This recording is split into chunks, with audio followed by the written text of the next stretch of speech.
Hello students, a warm welcome to all. Today we are going to extend our discussion on the functions of management. Clear? So in the last class we have discussed about the first function, that is planning. Okay, what is plan? Clear? Planning, the meaning of planning, its definitions. Clear? Some few selected definition, the features, process and the importance or the function of planning. Clear? So as we know, planning is the first and foremost function of the management. Clear? That is the first process. Clear? That we do to fulfill our objective. Clear? Now the next function or the next process or the next element in the function of management is organizing. Clear? Planning, after that organizing. Clear? Okay. See students, organizing, what is organizing? Clear? As we know, organizing, as I told you that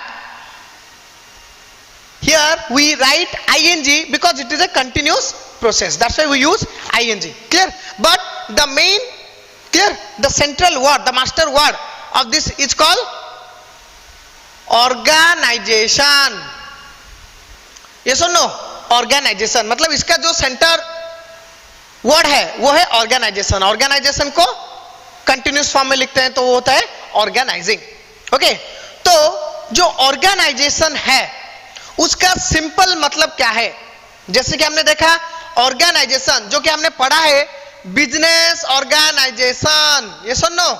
business organisation, SATION और ZATION same चीज है. ठीक है, तो जो business organisation जो हमने देखा है, जो पढ़ा है, वो क्या है कि business organisation means an institution. है कि नहीं? इंस्टीट्यूशन जो कि एक सोल ट्रेड है, कि पार्टनरशिप है, कि बिजनेस कंपनी है कि नहीं, उसको हम बोलते हैं ऑर्गेनाइजेशन. बट हियर इधर जो कि फंक्शंस ऑफ मैनेजमेंट में the meaning of organisation is different from the real meaning of organisation. Okay, clear?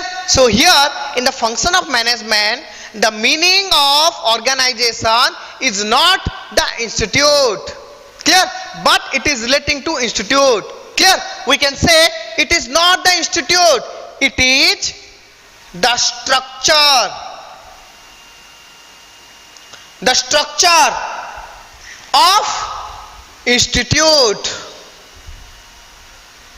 The structure of institute. क्या बोलेंगे इसको हम? Institute. सिर्फ institute नहीं बोलेंगे. In the function of management, the meaning of organization is a structure. Clear? The structure of institute. Clear? Institute का जो structure है. Clear? Structure मतलब जो कि है authority, है कि नहीं, responsibility, positions, different positions. Clear? Workload, है कि नहीं, वर्कलोड, ये सबको बोलते हैं हम क्या?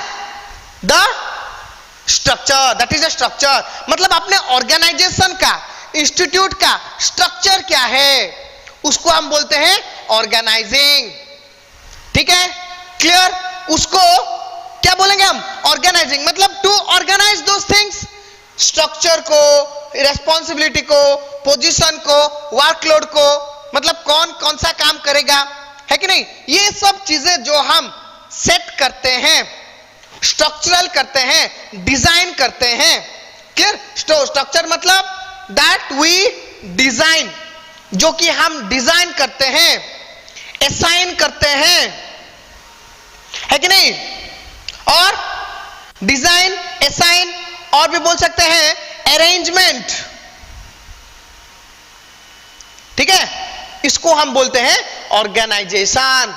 और in simply, in continuously we can say organising. So organising here simply mean the structure of the institution. Clear? The structure of the institution and the design, assign and arrangement of the structure of the organization. Organisation का जो structure है उसको arrange करना, चीजों को set करना, जो कि हमने प्लानिंग पे किया था कि ये करना है, वो सब चीजों को सेट करना, ऑर्गेनाइज करना, अरेंज करना, है कि नहीं, डिजाइन करना, उसको हम बोलते हैं ऑर्गेनाइजिंग. आगे समझ में organising. So organising simply mean कि हमने जो प्लान किया कि क्या करेंगे, कैसे करेंगे, कब करेंगे, किसके साथ करेंगे, किसके हेल्प से करेंगे, रिसोर्सेस क्या होगा, ये सब चीजों के लिए हमें क्या चाहिए, एक सेट चाहिए, एक ऑर्गेनाइज चाहिए, एक ग्रुप चाहिए. तो वो ग्रुप को वो ऑर्गेनाइज करना है, वो स्ट्रक्चर बनाना है, अरेंज करना है चीजों को, काम क्या होगा, अथॉरिटी, रेस्पॉन्सिबिलिटी, वर्कलोड, ये सब चीजों को अरेंज करना है, उसको हम बोलते हैं ऑर्गेनाइजिंग. क्लियर? आगे समझ में. ये मैंने आपको अच्छे से थियोरिटिकली, ठीक है कि नहीं, मतलब फंडामेंटली मैंने आपको समझाया, समझ में आ गया. फिर हम देखेंगे थियोरिटिकली, हम जाएंगे. क्लियर? तो organising, what is organising?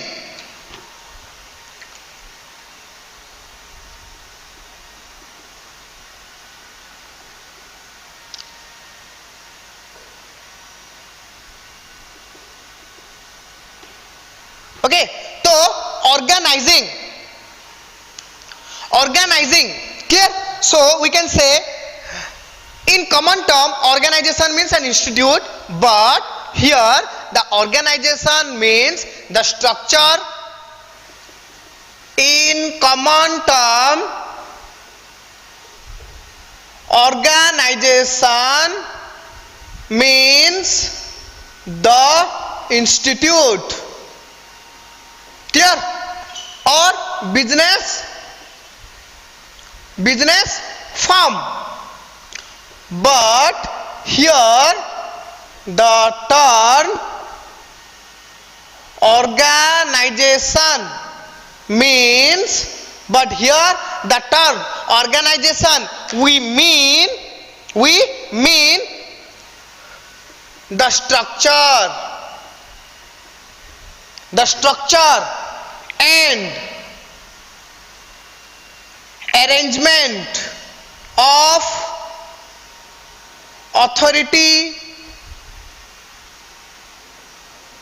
clear, authority, responsibility of the institute by business firm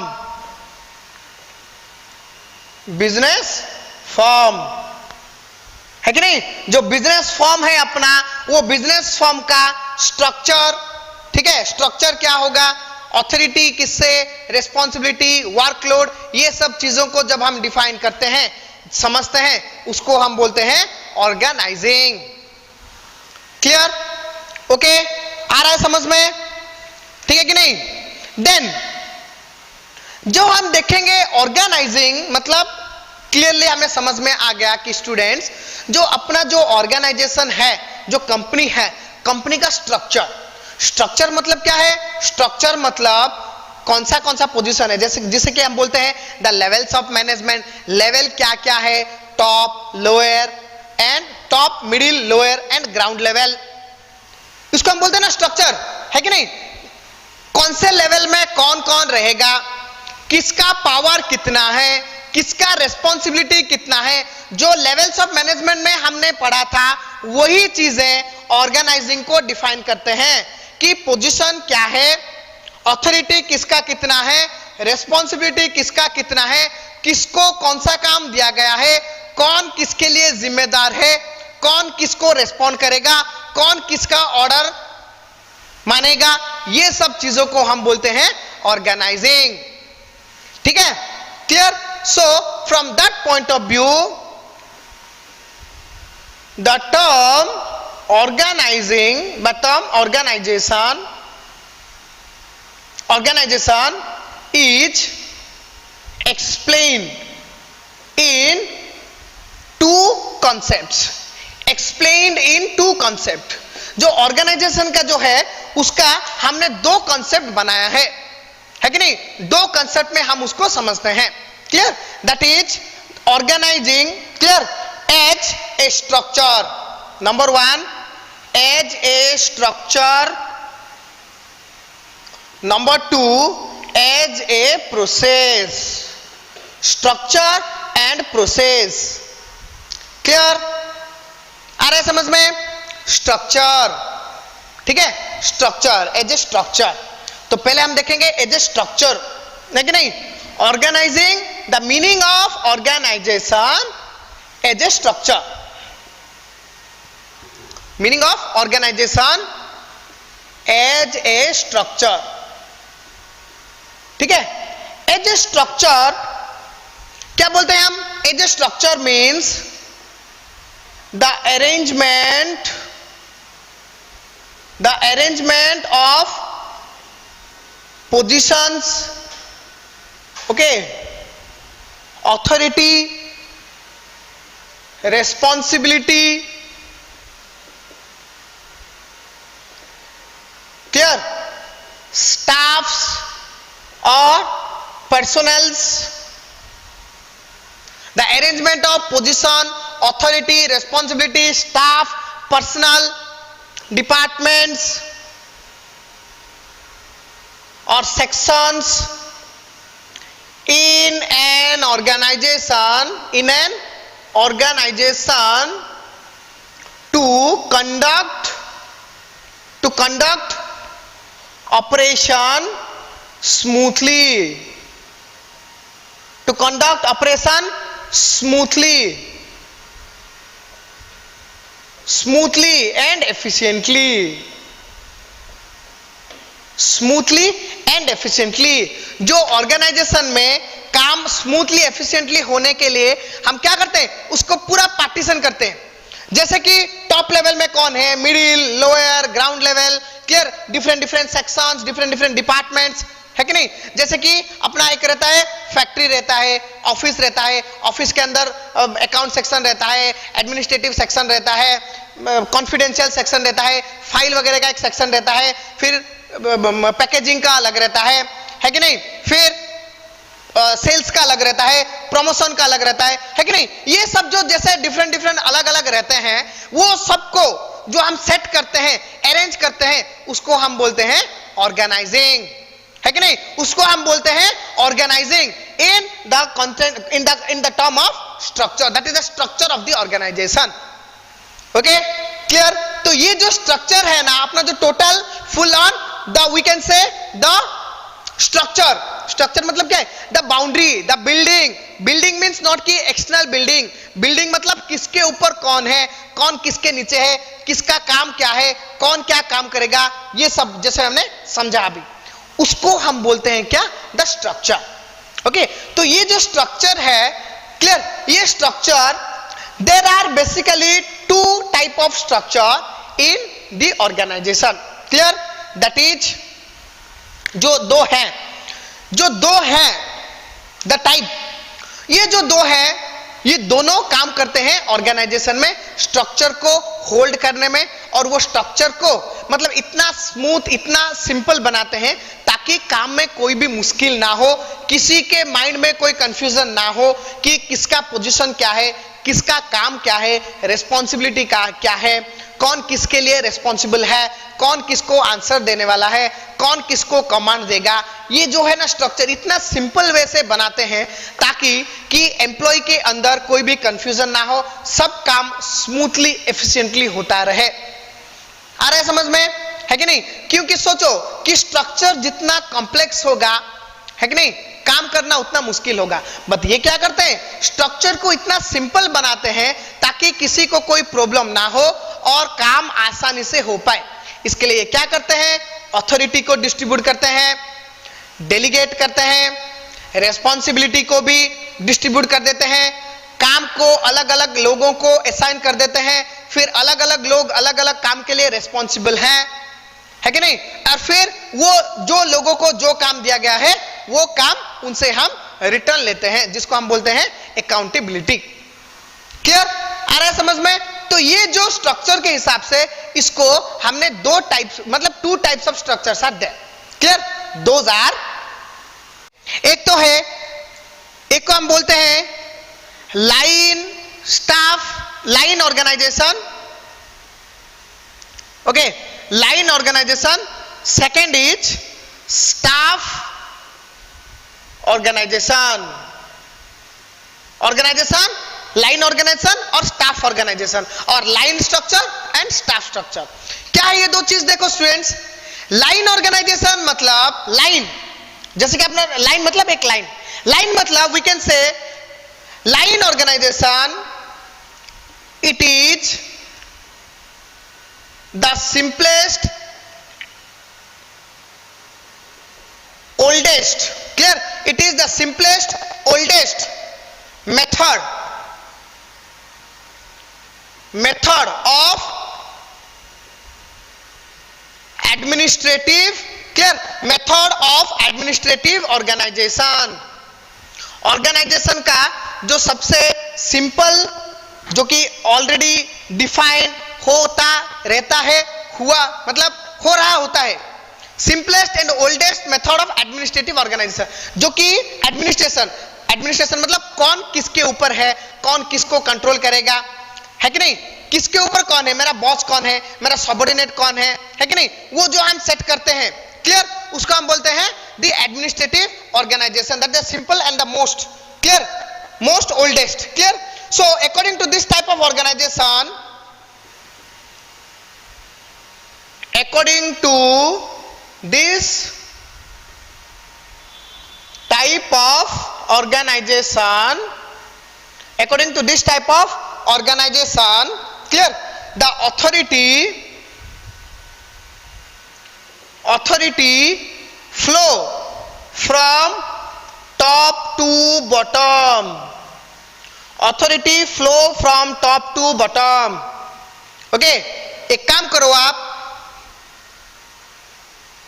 ये मैं एक मतलब जो लाइन ऑर्गेनाइजेशन एक डायग्राम बनाऊंगा, उसको आप अभी नहीं बनाना है, ठीक है, आप पहले लिख दो फिर उसको डायग्राम बनाना, ठीक है.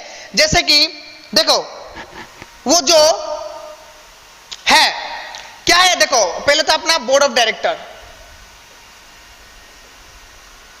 है कि नहीं, ये है अपना, फिर उसके नीचे कौन रहता है, बोर्ड ऑफ डायरेक्टर्स के नीचे जैसे कि different different managers, okay, manager मतलब डिफरेंट डिफरेंट मैनेजर. ये मैं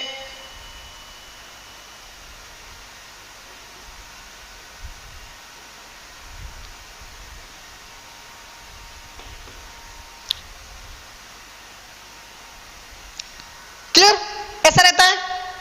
ये जो मैनेजर, सोचो कि मैनेजर ये डिफरेंट डिफरेंट डिपार्टमेंट्स के मैनेजर, सोचो कि ये अकाउंट्स डिपार्टमेंट का, okay, accounts, finance, okay, human resource development, HRD, clear, और जो बहुत बहुत डिपार्टमेंट है, सेल्स है, प्रोडक्शन है, क्लियर, ये सब डिपार्टमेंट्स के मैनेजर रहते हैं, ठीक है. तो ये आपको ये करना है, मैं अभी ये इरेज कर रहा हूं, ये अभी नहीं चाहिए, ठीक है. तो ये हो गया क्या, मैनेजर्स. मैनेजर्स के नीचे कौन होते हैं, डेप्यूटी मैनेजर, और मैनेजर के नीचे छोड़ दो, मैनेजर के नीचे कौन रहता है स्टूडेंट्स, डेप्यूटी मैनेजर, है कि नहीं. डेप्यूटी मैनेजर, फिर वो जो डेप्यूटी मैनेजर के अंदर और भी बहुत सारे लोग होते हैं, है कि नहीं. जैसे कि देखिए मैनेजर के अंदर क्या होता है कि सेक्शन ऑफिसर रहता है कि नहीं, supervisor, foreman and workman.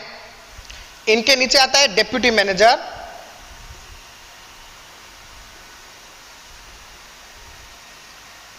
Deputy manager, ठीक है.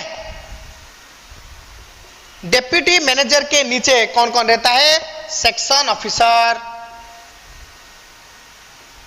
Okay, supervisor, workman, okay, workman, ये सब रहते हैं डिफरेंट डिफरेंट पर्सन्स, है कि नहीं.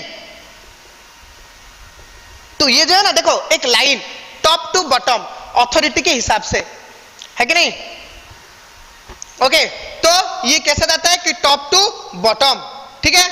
तो ये जो रहता है ना, it form the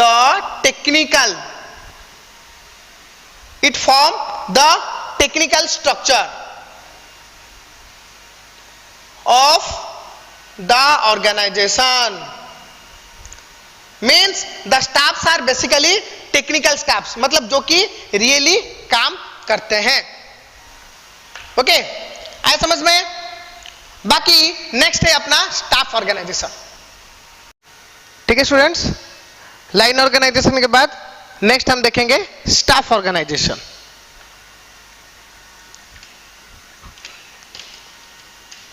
line organisation आ गया समझ में? तो लाइन ऑर्गेनाइजेशन मतलब ये है अपना स्ट्रक्चर जो कि टॉप से बॉटम तक जो अथॉरिटी के हिसाब से जो पोजीशन होल्डर रहते हैं, ठीक है। मतलब ये है टोटल बॉस, ये इन लोगों का है कि नहीं। बोर्ड ऑफ डायरेक्टर ऑर्डर्स देंगे मैनेजर को, मैनेजर डेप्यूटी मैनेजर, फिर सेक्शन ऑफिसर, फिर सुपरवाइजर, फिर वर्कमैन, फिर ग्राउंड लेवल में जो जो रहेगा वर्कर्स, ठीक है, उन लोग को ऑर्डर मिलेगा। तो ये जो है स्ट्रक्चर, द हायरार्की, इसको हम बोलते हैं लाइन ऑर्गेनाइजेशन। ओके, देन बाकी नेक्स्ट क्या है, दूसरा है अपना staff organisation. Staff organisation, okay. तो स्टाफ ऑर्गेनाइजेशन मतलब क्या है स्टूडेंट्स? देखो, लाइन ऑर्गेनाइजेशन जैसे मैंने बोला, they are the primary, clear, primary technical objective follower, clear, they follow the primary objective of the business concern of the management. जो कि प्राइमरीली उन लोगों ने डिसाइड किया है, उसको उसके पीछे वो लोग भाग रहे हैं, है कि नहीं, to achieve those objectives, clear. तो उन लोग को क्या है, उन लोग का ऑर्गेनाइजेशन में उन लोग का एक स्टेटस है, एक पोजीशन है, जिसके नाम पे, जिसके पोजीशन पे सब लोग इंटरनली एंड एक्सटर्नली, क्लियर, वो लोग उनको जानते हैं, पहचानते हैं कि चलो ये है अपना बोर्ड ऑफ डायरेक्टर, ये है अपना मैनेजर, ये है अपना सुपरवाइजर, सेक्शन ऑफिसर, क्लियर। मतलब वो लोग प्राइमरीली अपना काम, मतलब फ्रंट फुट में, है कि नहीं, आगे रह के वो लोग अपना काम करते हैं, क्लियर। तो वो जो काम अपना करते हैं, वो काम करने के टाइम पे, क्लियर, करने के लिए उन लोग को क्या चाहिए, सपोर्ट चाहिए, है कि नहीं। तो वो जो बैक सपोर्ट, क्लियर, जो बैक सपोर्ट जो करते हैं, उन लोग को हम क्या बोलते हैं, स्टाफ ऑर्गेनाइजेशन, क्लियर। जैसे आप देखो स्टूडेंट्स, एक सोचो कि अगर एक सेल्स का, एक सोचो कि एक सेल्स मैनेजर है, क्लियर, और नहीं तो एक एरिया का सेल्स रिप्रेजेंटेटिव है, क्लियर, कि चलो ले लेते हैं हम पार्ले जी कंपनी का। ओके, तो पार्ले जी कंपनी क्या क्या है, उसका प्रोडक्ट ऑल ओवर इंडिया में स्प्रेड ओवर है, ठीक है।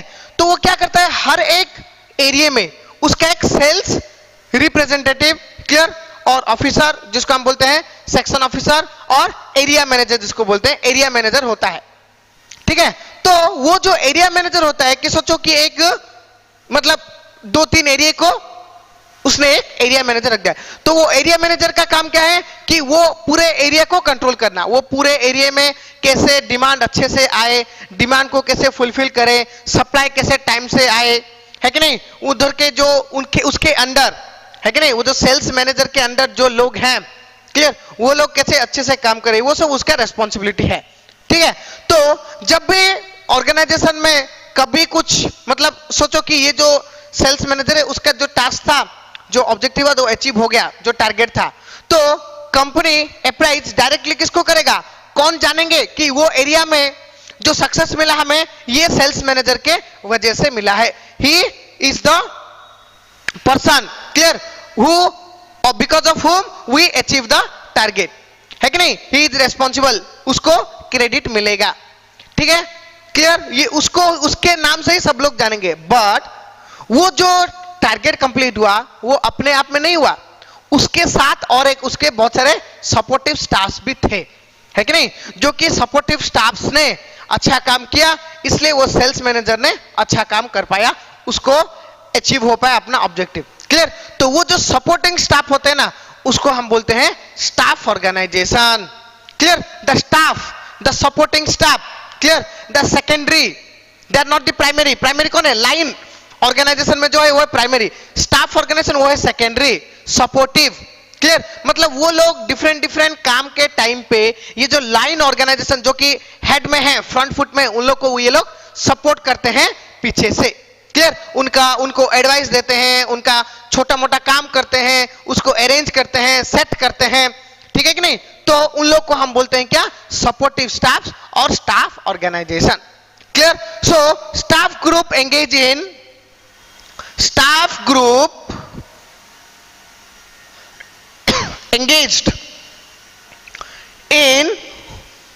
engaged in task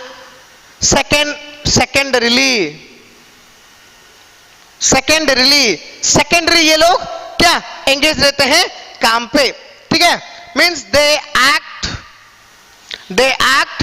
as a support system to the line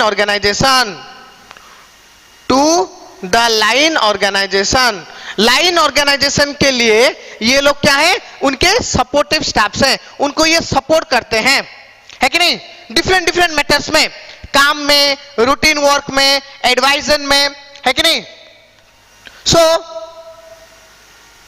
they are like legal adviser, okay, legal adviser, accounts, ठीक है, लीगल एडवाइजर। क्लियर? अकाउंट्स जिसको हम बोल सकते हैं अकाउंट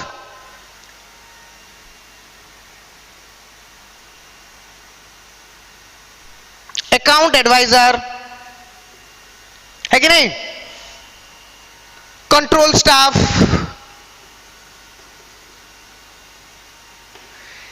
ये जो है डिफरेंट एग्जांपल जो कि एरिया वाइज जाके ग्राउंड रूट में, है कि नहीं, ये जो लाइन ऑर्गेनाइजेशन के स्टाफ्स को सपोर्ट करते हैं।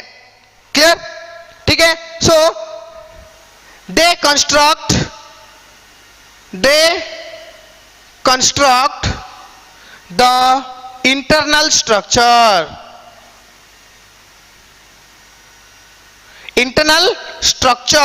Of the organisation. ठीक है? Internal structure of the organisation का जो इंटरनल स्ट्रक्चर रहता है ना, जो कि लाइन ऑर्गेनाइजेशन वो एक्सटर्नल, वो दिखाई देता है बाहर, वो ही डील करते हैं बाहर, बट ये लोग क्या है? इंटरनल स्ट्रक्चर है, मतलब इंटरनली जो स्ट्रक्चर बना है, जो स्ट्रांग है, किसके वजह से? ये जो स्टाफ ऑर्गेनाइजेशन के वजह से। क्लियर? आगे समझ में कि organisation as a structure means it define, clear, it arrange the position, authority, responsibility, personals and different sections in the organization. Clear? According to which they know what is my position and accordingly what is my responsibility. Clear? ठीक है? So as a structure, ठीक है, as a structure organization में क्या क्या होता है कि as a structure organization में position, ठीक है, उनके responsibility, उनके accountability, क्लियर, और काम कैसे होगा, है कि नहीं, कौन क्या काम करेगा, ये सब डिसाइड्स होता है। ओके? क्लियर? आगे समझ में? नेक्स्ट है ऑर्गेनाइजिंग, तो बोला था organising as a structure and organising as a process. Clear? एक प्रोसेस मतलब हम ऑर्गेनाइजेशन मतलब एक तो स्ट्रक्चर को समझते हैं एज ऑर्गेनाइजेशन, स्ट्रक्चर के साथ हम और एक चीज को भी समझते हैं एज द उसका नाम भी ऑर्गेनाइजिंग है, उसको भी हम ऑर्गेनाइज करते हैं। स्ट्रक्चर में हमने क्या ऑर्गेनाइज किया? The internal and external structure, the hierarchy, the position, the persons who are engage in different activity. Clear? The person. अभी प्रोसेस में क्या होगा कि काम। Clear? Organising the activities, organising the task. Clear? So organisation as a process, इधर क्या होता है कि एज ए प्रोसेस, क्लियर, हम लोग क्या करते हैं? प्रोसेस मतलब काम को कैसे करेंगे in a process. Clear? The work, the activities will be performed process wise in a process. Clear, as a process, process के हिसाब से हम उसको फॉलो करेंगे और उसको कंप्लीट करेंगे। तो कैसे करेंगे वो जो है प्रोसेस, वो जो प्रोसेस है बेसिकली अगर हम ब्रॉडली बोलेंगे तो वो है टू प्रोसेस। क्लियर, एक तो है डिफरेंशिएशन, क्लियर, फिर है इंटीग्रेशन। ब्रॉडली अगर हम बोलेंगे, ब्रॉडली स्पीकिंग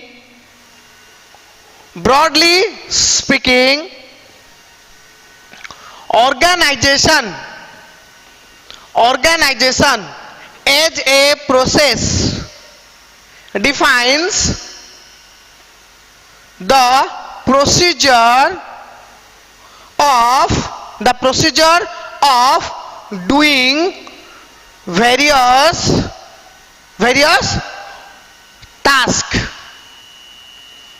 tasks और एक्टिविटीज। क्लियर, जो टास्क हैं, जो एक्टिविटीज हैं ऑर्गेनाइजेशन में, वो सब करने को, जब प्रोसीजर करने का जो प्रोसीजर है उसको हम बोलते हैं organisation as a process. Clear, so इसमें क्या होता है, the activities, clear, the activities are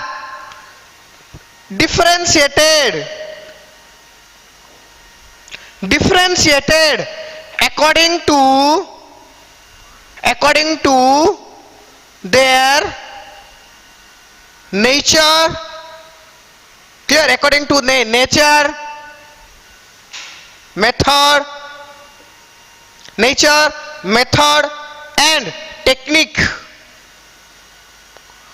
of doing।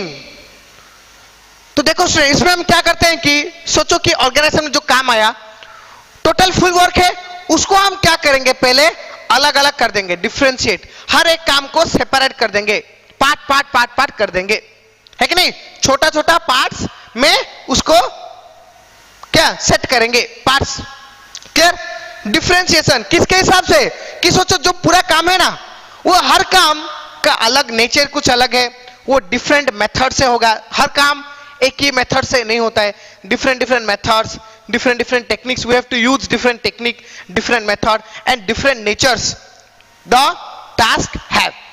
clear, जैसे कि सोचो एक बिल्डिंग कंस्ट्रक्शन करने का काम आया, okay, clear, example I am taking an example, एक कंस्ट्रक्शन वर्क है, सोचो कंस्ट्रक्शन बिजनेस है, तो उनको काम मिला एक बिल्डिंग कंस्ट्रक्शन करना है, ठीक है, तो बिल्डिंग कंस्ट्रक्शन करना है, तो ये लोग अभी क्या करेंगे, पहले तो वो लोग सेट कर दिए, ऑर्गेनाइज कर दिए कि लाइन ऑर्गेनाइजेशन में कौन कौन है, कॉन्ट्रैक्टर कौन है कि नहीं, बाकी कॉन्ट्रैक्टर के नीचे जो सब कॉन्ट्रैक्टर्स होते हैं, सब कॉन्ट्रैक्टर मतलब कॉन्ट्रैक्टर पूरे बिल्डिंग के बारे में मतलब वो टेक केयर करता है और कंट्रोल करता है, डिसीजन लेता है पूरा बिल्डिंग के होल, मतलब वही थर्ड पार्टी के साथ जो ओनर उसके साथ कॉन्ट्रैक्ट करेगा, बाकी उसके नीचे बहुत सारे सब कॉन्ट्रैक्टर्स होते हैं। सब कॉन्ट्रैक्टर जैसे सोचो कि बिल्डिंग है, क्लियर, तो बिल्डिंग है तो पहले तो स्ट्रक्चर देना पड़ेगा, क्लियर, तो स्ट्रक्चर देने के लिए जो रॉ मटेरियल चाहिए उसके लिए अलग कॉन्ट्रैक्टर रहता है, पानी चाहिए है कि नहीं, सप्लाई होना चाहिए पानी, उसके लिए अलग कॉन्ट्रैक्टर होता है, पेंटिंग के लिए अलग रहता है, इलेक्ट्रिफिकेशन वायरिंग के लिए अलग रहता है, ठीक है कि नहीं, बाकी जो अदर टास्क है जो कि कारपेंटर वो अलग रहता है, क्लियर, सो सब अलग अलग सेक्शन वाइज अलग अलग कॉन्ट्रैक्टर रहते हैं। तो पहले हम क्या करते हैं, वो हो गया लाइन और सेट हो गया कि कौन किसका काम है, अभी देखेंगे कि काम क्या है, वो काम को हो ना, ये है काम कि बिल्डिंग है कंस्ट्रक्शन करना है, तो अभी वो लोग क्या करेंगे कि टास्क को डिवाइड कर देंगे कि क्या क्या टास्क है नेचर के हिसाब से एंड मेथड एंड टेक्निक के हिसाब से, मतलब कौन सा काम कौन से मेथड से होगा, कौन से टेक्निक से होगा और उसका नेचर क्या है, ठीक है। जैसे कि चलो जो brick, cement, the stones, clear, and the iron bar, ये सब मिला के ये सब एक अलग सेक्शन का काम हो गया, ठीक है, वो अलग आदमी कंट्रोल करेगा, क्लियर, बाकी जो है वायरिंग है, इलेक्ट्रिफिकेशन है, पेंटिंग करवाना है, पुट्टी लगवाना है कि नहीं, कलरिंग करवाना है, ये सब जो डिफरेंट टास्क है ना, पहले हम ये सब टास्क को डिफरेंशिएट कर देंगे, clear, differentiating, clear, according to the nature, method and techniques, clear, differentiate होने के बाद देन हम क्या करेंगे, the works of same nature method are integrated and assigned to the specialized personnel. Clear? For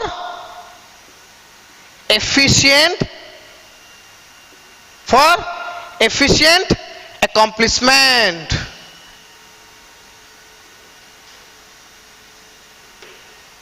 आ रहा है समझ में कि पहले तो हमने काम को क्या किया, डिफरेंशिएट कर दिया अलग अलग नेचर के हिसाब से, फिर वो जो नेचर से जो पूरा अलग कर दिए, किस किस का नेचर एक हो रहा है, जो हम क्लासिफिकेशन जैसे करते हैं ना, वो सारे नेचर, एक नेचर वाले काम को हम एक ग्रुप में रखेंगे, ठीक है।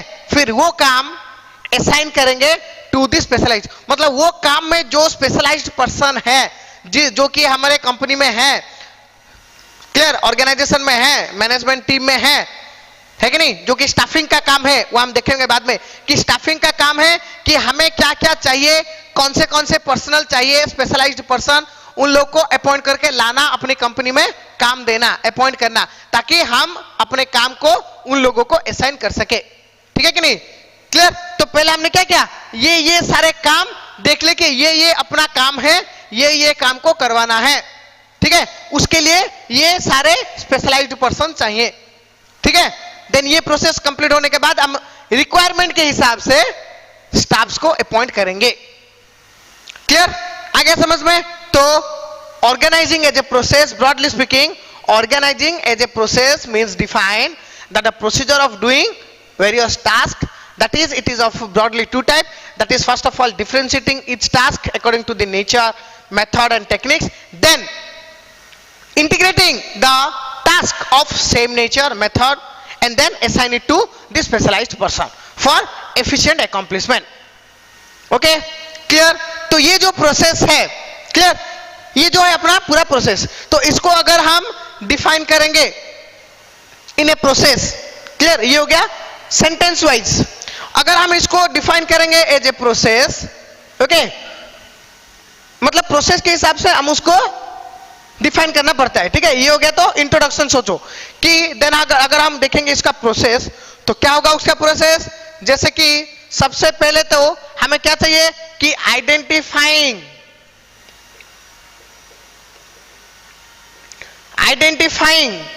The task of the organisation. Organisation का पहले देखेंगे कि टास्क क्या क्या है, वो सब चीजों को पहले हम आइडेंटिफाई करेंगे, है कि नहीं, आइडेंटिफाइंग द टास्क और activities of an organisation, clear. हम काम को पहले आइडेंटिफाई कर दे कि ये काम है, हमें करना है। फिर after identify what we do, division of work और activity according to their distinct nature, clear, distinct, अलग, उनके नेचर के हिसाब से फिर काम को क्या करो, डिवाइड कर दो, ओके। डिवीजन हो गया। डिवीजन होने के बाद हम क्या करेंगे, वो जो टास्क डिवाइड किए, grouping of activities belongs to same nature. जो एक्टिविटीज के नेचर सेम हैं, इक्वल हैं, वो सब चीजों को अभी हम क्या करेंगे, ग्रुपिंग कर देंगे, क्लियर। फिर ग्रुपिंग करने के बाद वो क्या करेंगे, वो काम को assign duties to individual persons according to their specialization. Specialisation के हिसाब से ही देना है। इलेक्ट्रीशियन को इलेक्ट्रिक का काम देना है, अकाउंट्स का काम नहीं देना है। अकाउंट्स ऑफिसर को अकाउंट्स रिलेटेड काम देना है, इलेक्ट्रिक का काम नहीं देना है कि अदर टास्क कोई नहीं देना है। कॉस्ट अकाउंटेंट को कॉस्ट का काम देना है। जो बैंक जो है कि नहीं, जो मतलब जो सिक्योरिटी संभालता है उसको सिक्योरिटी के रिलेटेड काम ही देना है। सब स्पेशलाइज्ड पर्संस को स्पेशलाइज्ड टास्क भी दिया जाएगा। क्लियर? देन उसके बाद क्या है next, establish by establishing proper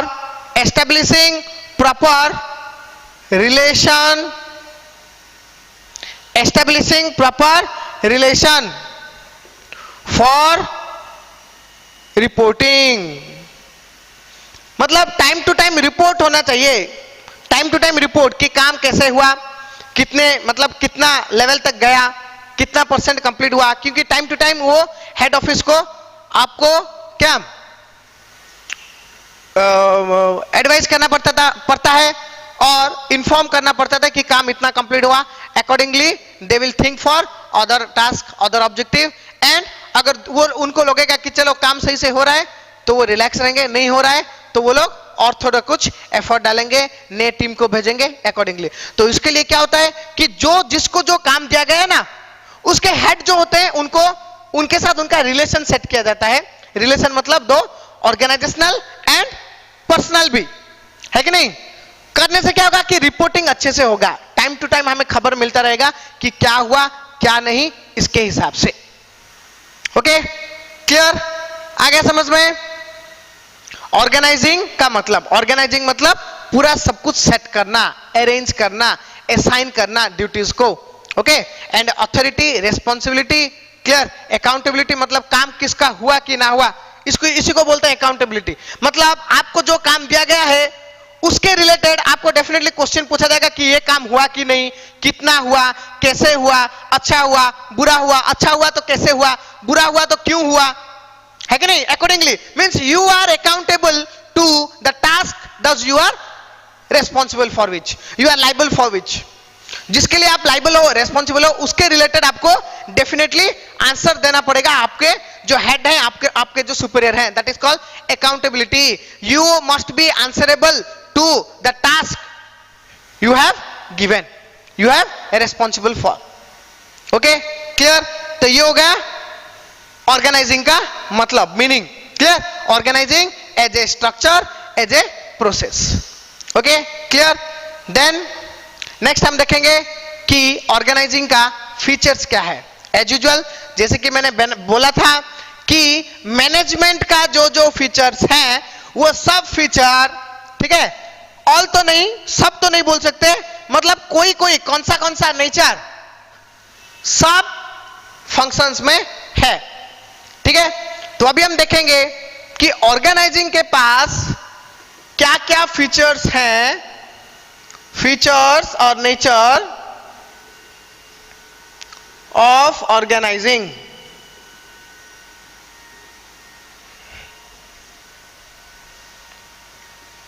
clear?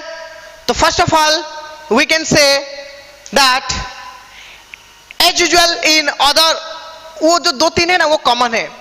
क्या है कॉमन? एक तो है कंटिन्यूस प्रोसेस, है कि नहीं, team work and goal oriented. It is goal oriented, it is goal oriented. Obviously organize हम जो करते हैं, स्ट्रक्चर बनाते हैं, है कि नहीं। स्ट्रक्चर मतलब क्या स्टूडेंट्स? एक जो टीम बनाना अपना, स्ट्रक्चर मतलब टीम, कौन से पोजीशन पे कौन रहेगा। जैसे कि चलो एक फुटबॉल टीम है, एक मैच है, ये ऑब्जेक्टिव कि ये मैच को जीतना है, तो लोग क्या करते हैं कि पहले टीम में कौन कौन रहेगा, सपोर्टिंग स्टाफ कौन कौन रहेंगे, वो जो टीम में कौन से पोजीशन पे खेलेगा, फॉरवर्ड में कौन खेलेगा, बैकवर्ड में कौन खेलेगा, गोलकीपर कौन बनेगा, स्ट्राइकर कौन बनेगा, डिफेंडर कौन बनेगा, करते हैं ना, बस वही है कि नहीं। So this is goal oriented. Goal मिला, गोल मतलब एम है, वो एम को अचीव करना है कि मैच जीतना है, उसके लिए हमने अपना स्ट्रक्चर बनाया है। क्लियर? ऐसा स्ट्रक्चर बनाया है जिससे कि हम वो मैच आसानी से जीत पाए। जैसे कि आप देखे होंगे, क्रिकेट देखते हो ना, क्रिकेट में क्या होता है, देखो अगर ऑस्ट्रेलिया के साथ मैच है, न्यूजीलैंड के साथ मैच है, क्लियर, और कोई एक स्ट्रॉन्ग टीम के साथ मैच है, तो इंडियन टीम में क्या होता है, मतलब जो ग्रुप होता है, the structure means consist of strong players, strong batsman, strong bowler, है कि नहीं, स्ट्रॉन्ग फील्डर, ताकि कोई भी एक जगह पे चूक ना हो, ताकि जो कि ऑपोजिट टीम हमारे ऊपर हावी हो पाए, है कि नहीं, क्लियर। उसके साथ ऑर्डर भी सेट होता है, कौन फर्स्ट में जाएगा, कौन नेक्स्ट जाएगा, बॉलिंग कौन कौन करेगा, फील्डिंग कौन से, मतलब कौन से पोजीशन में कौन करेगा, है कि नहीं। देन अगर सोचो कि वही मैं अगर कोई ऑर्डिनरी टीम के साथ है, क्लियर, सोचो कि दुबई के साथ है, केन्या के साथ है कि नहीं, आयरलैंड के साथ है, क्लियर, तो क्या करते हैं, और सीरीज जीत जाने के बाद, चलो 5 मैच का सीरीज है, 4 मैच ऑलरेडी जीत गए, मतलब सीरीज जीत गए, लास्ट मैच है, वो लोग क्या करते हैं, जो एक्स्ट्रा प्लेयर्स होते हैं ना, उन लोगों को थोड़ा चांस देते हैं, चलो उन लोगों को भी मजा हो जाएगा, खुशी, मतलब थोड़ा हैप्पी, दे फील हैप्पी कि चलो हमें भी एक मैच खेलने के लिए मिला, है कि नहीं। तो ये होता है, मतलब we make our structure according to the objective, according to the goal, goal के हिसाब से हम क्या करते हैं, सेट करते हैं अपना स्ट्रक्चर, क्लियर। तो definitely organising is a goal oriented activity, goal oriented function, clear, आ गया समझ में। So we can say that organizing is goal oriented because the organizing means the structure, the process is determined, assigned, set according to the objective of the organization. अगर objective उतना strong है तो structure भी उतना strong होना चाहिए, objective अगर मतलब इतना स्ट्रांग नहीं है, इतना इंपॉर्टेंट नहीं है, तो स्ट्रक्चर भी हम थोड़ा लिबरल कर सकते हैं, okay, clear. Then next is obviously it is a group activity, clear, or a group task, it is a group activity or group task or teamwork, काम कैसे होता है, टीम से ही होता है, जो स्ट्रक्चर टीम से होता है कि नहीं। अगर स्ट्रक्चर में सोचो कि जो पूरे के पूरे जो प्लेयर हैं उसमें से कोई एक भी अगर खराब परफॉर्मेंस देना तो पूरा का पूरा टीम मैच हार जाता है। इससे क्या पता चला कि the success will depends upon the team effort.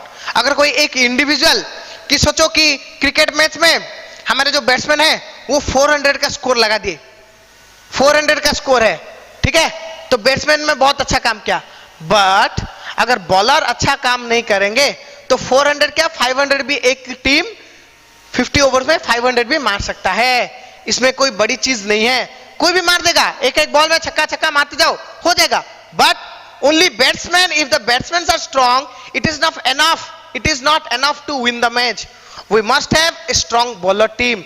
Bowler का भी एक जो है बॉलर्स वो भी हमारे अच्छे होने चाहिए, फील्डर्स भी अच्छे होने चाहिए। कि बॉलर चलो बॉल अच्छा डाला बट फील्डर खराब है, सारे कोई बैट लगा कि नहीं, वो जा रहा है बाउंड्री, फील्ड नहीं कर पा रहे, तो वो भी खराब है। मतलब पूरा टीम वर्क है, टीम अच्छे से काम करेगा तभी होगा काम।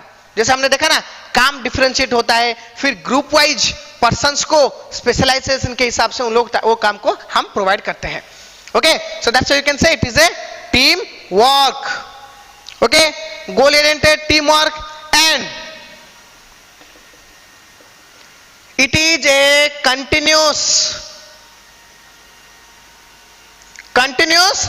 process। obviously कंटिन्यू चलता रहता है हमारा। जो ये जो कॉमन, ये जो तीन है ना, ये तीन है कॉमन मैनेजमेंट का, क्लियर। कोई भी अगर समझ में नहीं आ रहा है तो ये तीनों लिख दो, हर एक फंक्शन में कॉमन है ये, कि because they belongs to management. मतलब is a team work, goal oriented and continuous process. खत्म कभी नहीं होगा, एक टास्क खत्म, दूसरा टास्क, दूसरा खत्म, तीसरा खत्म, चौथा, ऐसा चलता रहेगा कंटिन्यूसली। एक के बाद एक टास्क आता रहेगा, वो लोग काम करते रहेंगे, क्लियर। नेक्स्ट क्या है इसमें और थोड़ा है, that is the foundation of management. वो एक अलग है, it construct the foundation of management.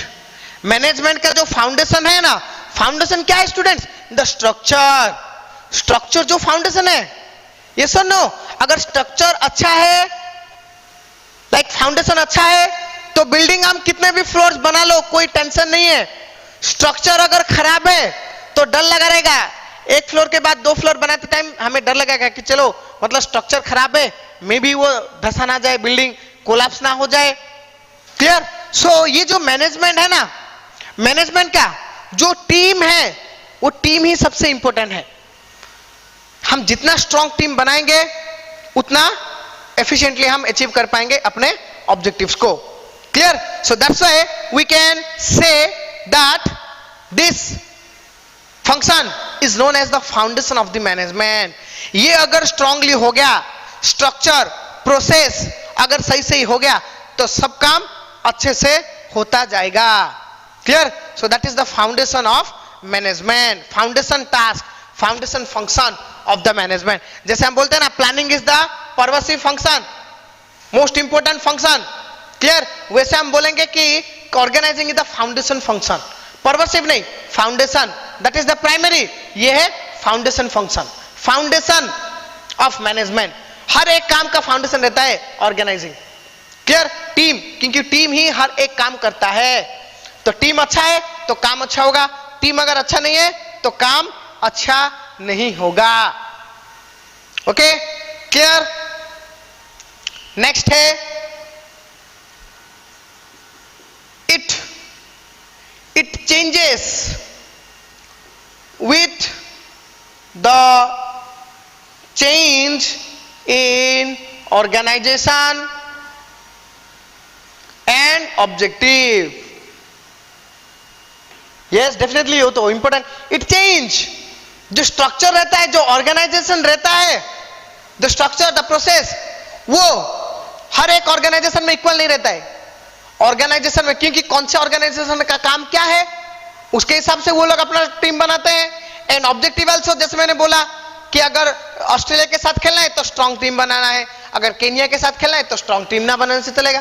तो ऐसा नहीं कि ऑस्ट्रेलिया के साथ खेलते टाइम हमने जो टीम बनाया था वही टीम को भेजेंगे केन्या के लिए, नहीं, हम लोग थोड़ा अलग टीम भी भेज सकते हैं। So it change with the change in organization and objective, मतलब it vary from organization to organization. Clear? it vary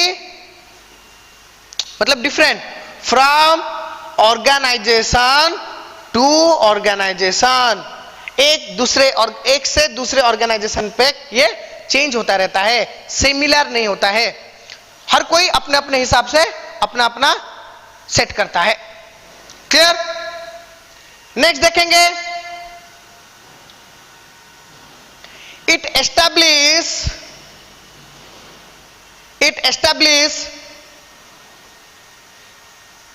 relational structure, it establish relational structure that is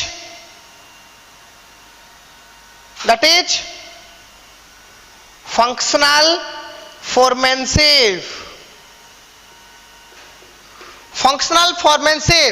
functional फॉर्मेंशिप मतलब क्या है कि कौन कौन से पोजीशन पे है, कौन कौन से काम में स्पेशलाइज है, उसको वो काम मिला कि नहीं। क्लियर? मतलब कौन सा काम किसको दिया गया है वो काम कर सकता है कि नहीं, ये काम करेगा, अच्छे से करेगा, ये रेस्पॉन्सिबल है, इसके पास पावर है।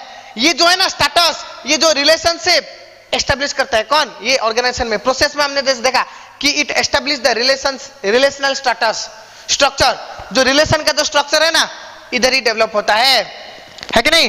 Activity related structure and relational structure is also develop over organizing, है कि नहीं। ऑर्गेनाइजिंग में ही डेवलप होता है, क्लियर, अपना स्ट्रक्चर। क्लियर? आ गया समझ में? देन अभी लास्ट में देखेंगे कि इंपोर्टेंस ऑफ ऑर्गेनाइजिंग, इंपोर्टेंस, और वी कैन से, जैसे मैं बोल रहा हूं इंपोर्टेंस, वही इंपोर्टेंस है, मतलब इंपोर्टेंट है कि नहीं। क्यों इंपोर्टेंट है? क्योंकि ये उसका काम है। तो we can say the importance और फंक्शन और ऑब्जेक्टिव ऑफ ऑर्गेनाइजिंग। ऑर्गेनाइजिंग का मेन काम क्या है, ऑर्गेनाइजिंग में हम करते क्या हैं, है कि नहीं। तो सबसे पहले तो क्या क्या करते हैं, डिवीजन ऑफ वर्क,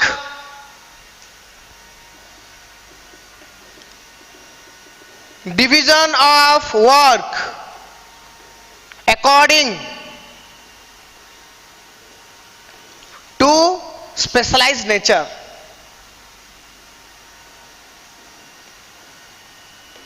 काम को हम डिवाइड करते हैं according to specialized nature. Nature के हिसाब से हम काम को डिवाइड करते हैं, जो कि बहुत इंपॉर्टेंट है कि नहीं। काम को सेपरेट करने से, सोचो कि एक इलेक्ट्रिशियन है, इलेक्ट्रिशियन का एक टीम है, तो इलेक्ट्रिशियन इलेक्ट्रिकल काम में भी एक माइनर रहता है, एक थोड़ा ऊपर रहता है और थोड़ा वेरी इंपॉर्टेंट रहता है। तो जो वेरी इंपॉर्टेंट काम है ना, वो हम एक ट्रेनर को नहीं देंगे। देंगे क्या? नहीं। जो हर मतलब मोस्ट इंपॉर्टेंट काम है ना, वो हम प्रोफेशनल को देंगे, जो कि उसमें क्या मास्टर है। और जो छोटा मोटा काम है, ठीक है, जैसे फिटिंग करना, स्क्रू लगाना, ठीक है, वायर को जॉइंट करना, ये सब काम हम किसको देंगे? ट्रेनी को देंगे। क्योंकि उसमें अगर ऐसा ऐसा कुछ हो गया तो कोई बात नहीं है। Clear? That is division of work according to specialized nature. Nature के हिसाब से हमने उसको क्या क्या डिवाइड कर दिया। डिवाइड करने के बाद उसको हमने असाइन किया, है कि नहीं?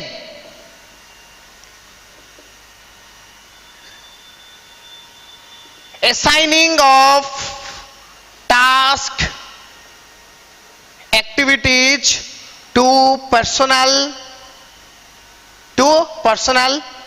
according to their specialization। Specialisation के हिसाब से हम लोगों ने उनको वो काम असाइन किया, जिससे कि क्या होगा कि कोई भी डैमेज, डिफेक्ट, क्लियर, ब्रेकडाउन नहीं होगा काम में। क्योंकि वो काम हमें, we are assured that the task is assigned to a specialized person, specialized professional. Specialize मतलब वो काम कोई भी खराब नहीं करेगा। Okay, clear? It provide the structure, it provide the structure upon which the other tasks of management carried out, है कि नहीं? Yes, it provide the structure, foundation, जैसे मैंने बोला, it provide the structure, जो स्ट्रक्चर के ऊपर मैनेजमेंट का जो दूसरा काम है, प्लानिंग हो, स्टाफिंग हो, डायरेक्टिंग हो, कोऑर्डिनेटिंग, कंट्रोलिंग, सब काम डिपेंड करता है ये स्ट्रक्चर पे। क्योंकि स्ट्रक्चर मतलब पोजिशनल हेड, वही पोजिशनल हेड ही अपना अपना काम करते हैं अपने स्पेशलाइजेशन के हिसाब से। तो वो स्ट्रक्चर बहुत इंपॉर्टेंट है। अगर हम स्ट्रक्चर नहीं बताएंगे, सोचो कि क्लास में मॉनिटर कौन है हम पहले से बता देते, अगर नहीं बताएंगे तो हर कोई अपने आप को मॉनिटर समझेगा, अपने आप को कंट्रोल तो कोई नहीं करेगा, दूसरे को कंट्रोल करने में लगेगा। इसमें क्या होगा? सब मॉनिटर अगर होंगे तो क्लास में कोई डिसिप्लिन का तो नाम निशानी नहीं होगा, है कि नहीं? क्लियर? तो इसके लिए इट प्रोवाइड द स्ट्रक्चर, जो कि very very important for carrying out other activities of the management. Clear? Then it makes the personnel accountable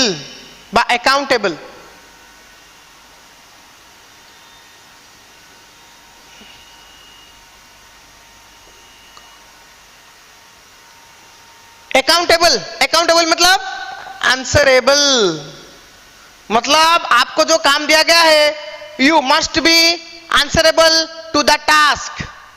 जो काम आपको दिया गया था वो क्या हुआ, कैसे हुआ, सक्सेस, फेलियर, कितना सक्सेस, कितना failure, the reason of success, reason of failure, everything you must have to answer to your superior, है कि नहीं? So it makes the personal accountable. Personal मतलब जो स्पेशलाइज्ड पर्सन्स काम करते हैं, ये सबको क्या करता है?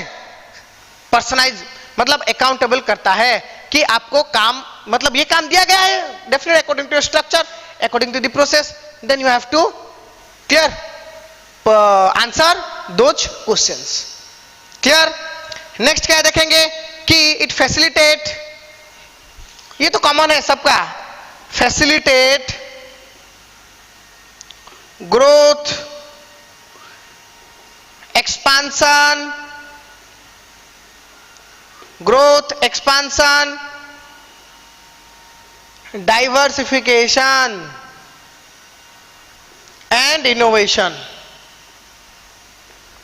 मतलब क्या है, देखो स्टूडेंट्स, ऑर्गेनाइजिंग के हिसाब से जब हमने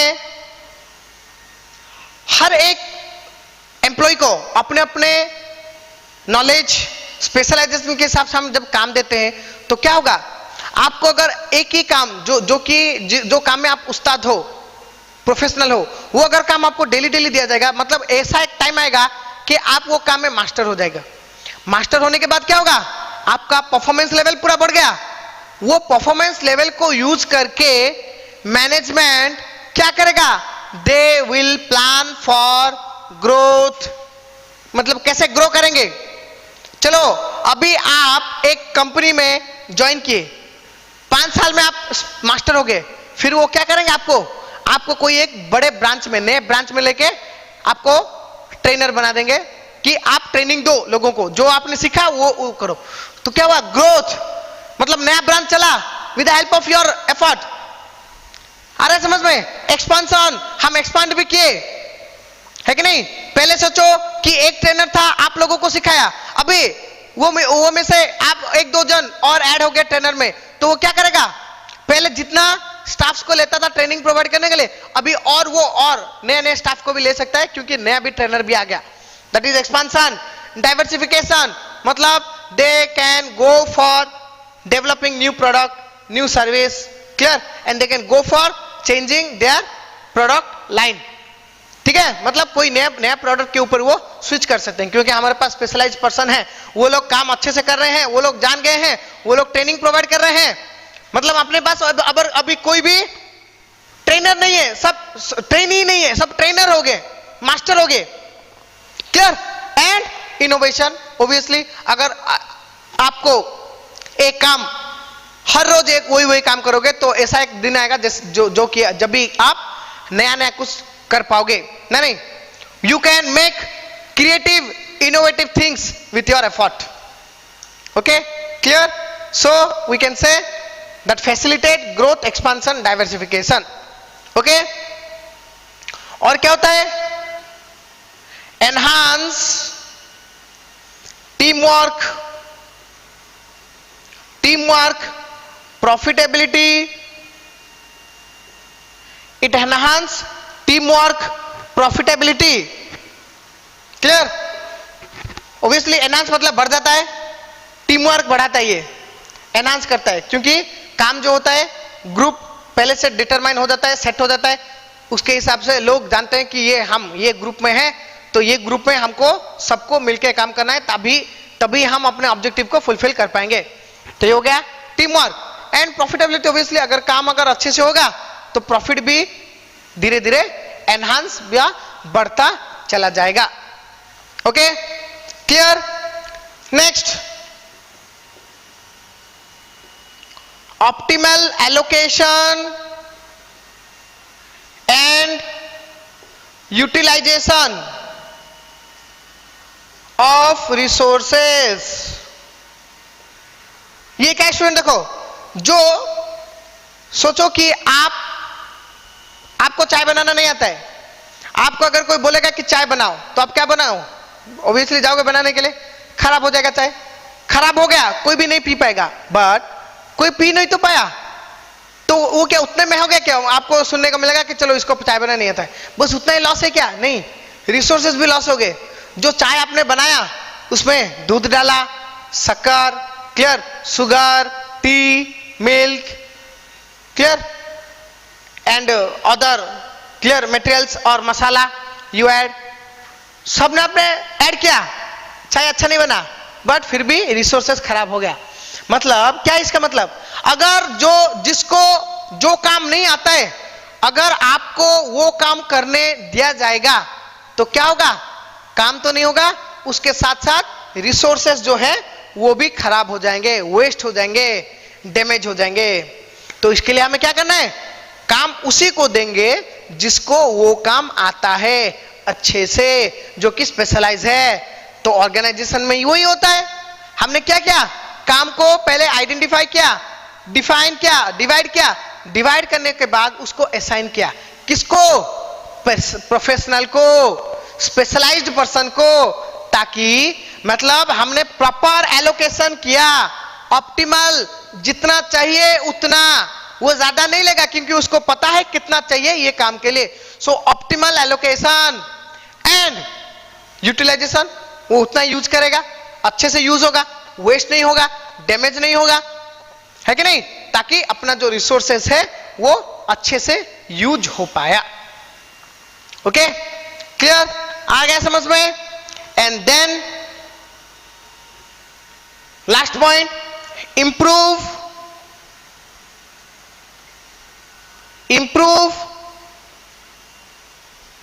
interpersonal relationship. Improve interpersonal means person to person, ठीक है, पर्सन टू पर्सन जो रिलेशन है वो इंप्रूव हो जाता है ऑर्गेनाइजिंग के हेल्प से। ओके, है कि नहीं? क्योंकि जो ऑर्गेनाइजेशन में जो टीम हर एक टीम में जो हैं लीडर्स, वो अपने टीम को अच्छे से मैनेज करते हैं, ठीक है, एंड वो जो टीममेट्स हैं वो भी समझते हैं अपने अपने फीलिंग्स, एक दूसरे को एकोमोडेट करते हैं, हेल्प करते हैं। इससे क्या होता है कि इंटरपर्सनल रिलेशनशिप बढ़ता है, और इंटरपर्सनल रिलेशनशिप एक ऑर्गेनाइजेशन के मतलब ऑर्गेनाइजेशन का जो सक्सेस फैक्टर वो बहुत ही डिपेंड करता है रिलेशन के ऊपर। क्योंकि अगर रिलेशन अच्छा है तो सक्सेस मतलब काम अच्छे से होगा, ब्लॉकेज नहीं होगा, अननेसेसरी ब्रेकडाउन और स्ट्राइक, लॉकआउट ये सब नहीं होगा, अच्छे से चलता रहेगा, और उसके हिसाब से अपने कंपनी का फायदा भी होगा, काम भी अच्छे से कंप्लीट हो जाएगा। क्लियर, आगे समझ में? तो इतने हैं सारे the importance and functions of organizing. Okay, clear? So over, today we have complete the second function, that is organizing. Okay, so in the next class we will discuss about the another function. See students, as we know, each function is required to have a clear view. Okay, clear view, conceptual clarity, fundamentally strong होना चाहिए आप लोगों को। इसके लिए मैं क्या कर रहा हूं कि हर एक क्लास में जितना भी टाइम लगे, 1 घंटे का हो कि आधे घंटे का हो, हम क्या करेंगे कि एक फंक्शन को एक ही क्लास में करेंगे, ताकि वही क्लास के ऊपर आपका कंसंट्रेशन रहे अच्छे से, और वो जो आप देखो वो पूरे के पूरे दिन में आप वो एनालिसिस करो, देखो, ताकि वो पूरा का पूरा आपके दिमाग में रह जाए। Okay, so thank you. In the next class we'll discuss the third and the next function of management, that is POS. S मतलब staffing. Clear? Okay, so thank you for today. See you, meet you in the next class. Thank you.